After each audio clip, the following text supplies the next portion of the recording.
திருச்சிற்றம்பலம். அடியார்க்கு அடியேன் அன்புடன் சிவபாலா. படித்ததில் பிடித்ததாக வள்ளுவப் பெருந்தகையின் திருக்குறள் பொருட்பால் ஒழிவியல் அதிகாரம் 100 பண்புடைமை.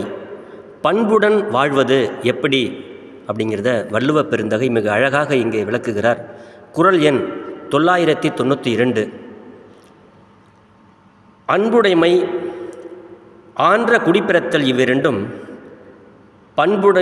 பண்புடைமை என்னும் வழக்கு.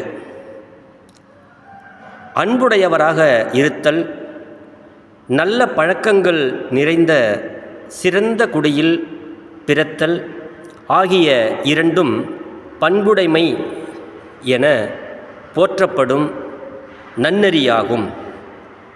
தெளிவுரை: அன்பும் நல்ல பழக்க வழக்கங்களும் உடையவர்கள் பண்பு உடையவர்களாக இருப்பார்கள் என்கிறார்.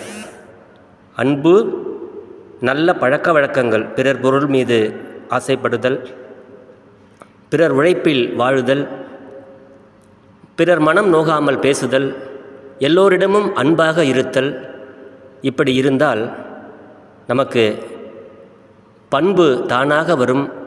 பண்பு உடையவர்களாக நாம் வாழ்வோம் என்கிறார் வள்ளுவப் பெருந்தகை. திருச்சிற்றம்பலம்.